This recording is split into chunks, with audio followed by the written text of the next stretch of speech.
Say hi to the camera. Hi. Say hi, YouTube. You're the birdie again. Can you say hi, YouTube? Hi, birdie. No, say hi, YouTube. Hi, YouTube.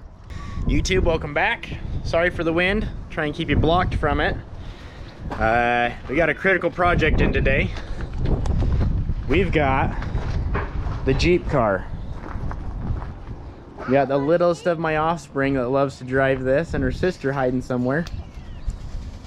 This Jeep car's got some issues.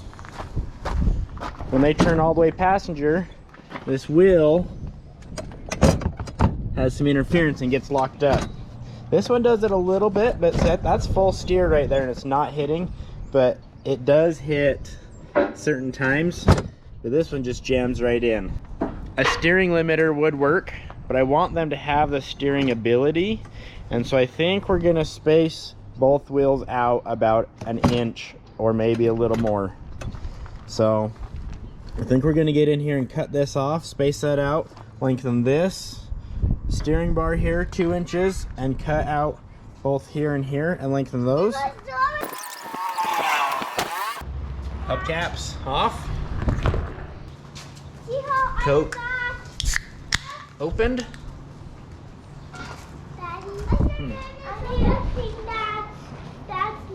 You say hi to the camera. Hi. Say we're fixing the Jeep car. He's fixing the Jeep car. Daddy,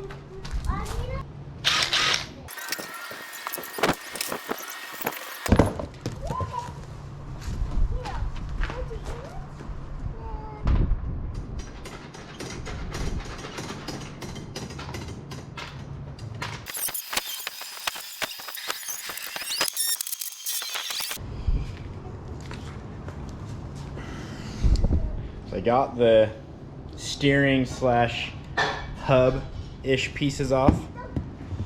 So what I need to do is I need to weld a 1-inch spacer on either side of that.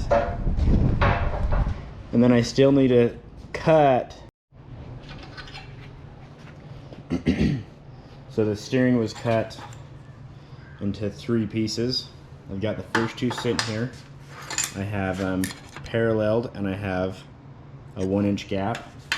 Then I just have this piece of scrap off of the trampoline project we're working on that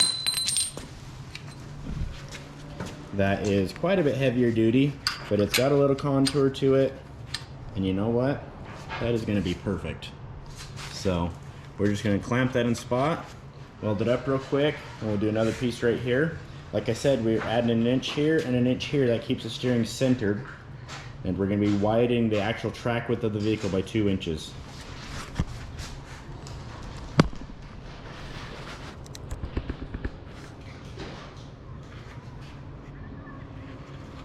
I'm going to be running the Lincoln MP210.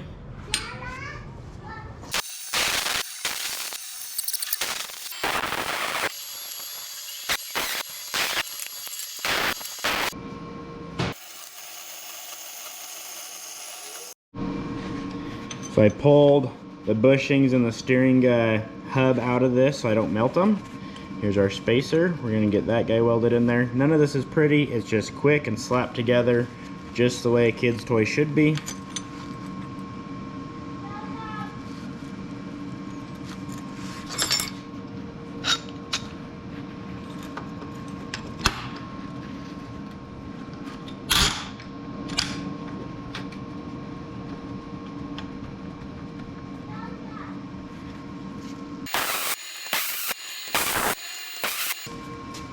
There's our extended steering stuff. This side I did on one, this side I did on the other side, so it's kind of opposite. That wasn't intentional, it was just easier and faster.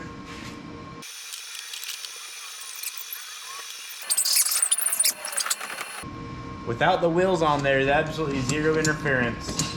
Must be fixed. Take this guy, put him on here, zero that. So that's 0. 32.8 degrees.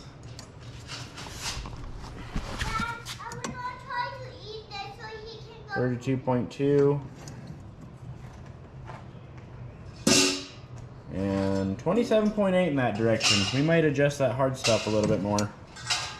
If we go on this side,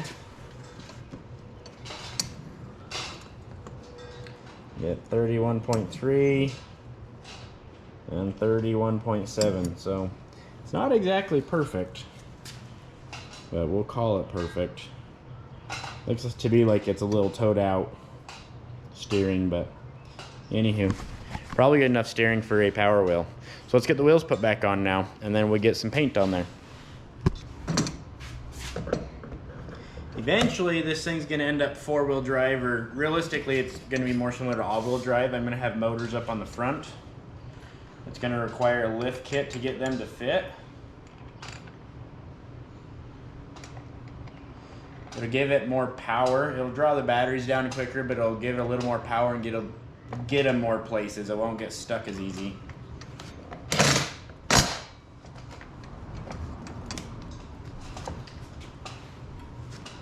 Not even close to touching it full steer that direction, like 3/4 of an inch.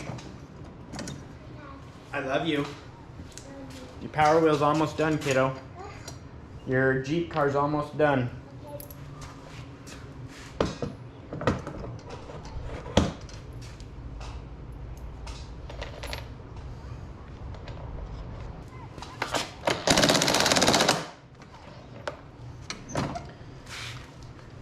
So just like before, this side's a little closer at full steer. I'm not sure why, but it still has right there over 1/2 inch of clearance. So like I showed you before, it used to hit full steer this way. Now I can't even force it to hit, so go for it.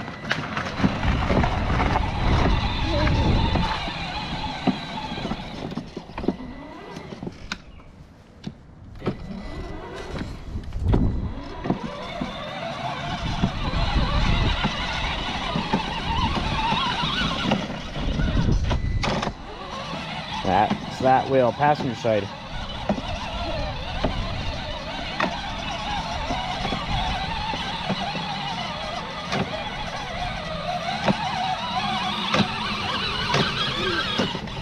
Almost sounds like a broken gear.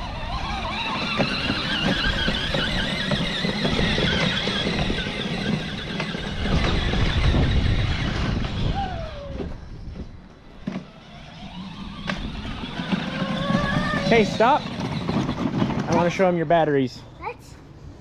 So the best modification you can do on these, jump on Amazon and get yourself a drill battery adapter. I set mine up. I have 3 battery hookups. This one's actually the base of it, a drill that burned up. But if I put 3 5-amp-hour batteries in there, with 3 5-amp-hour batteries in there, this will go about 15 miles on a single charge. So we can go for bike rides and she can keep up and go as far as she needs to. That's part of why I cared about the steering so much, is so that she doesn't get that wheel stuck up. Anytime she turned too sharp to the passenger side, that wheel would lock up and stop her completely. So now we got to get that motor replaced. You can see the additional width right there and right there. Need to get some paint on it. And then the addition to the tie rod or connecting rod or steering arm or drag link, whatever you want to call it. Drag link's probably the most fitting term. So not the best welds. Probably stronger than the rest of the plastic on the machine though. We'll get some paint on it. So that's full stuff. Steered as hard as it can to the passenger side. It used to catch right on that corner right there. So as you can see, like I can easily fit my finger through there now. Fit my finger through this gap.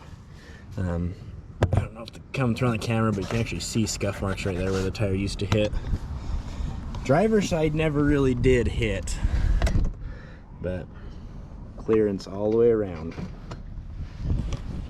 Good 30 minutes work. Saves us a lot when we're driving around town. Or fixed.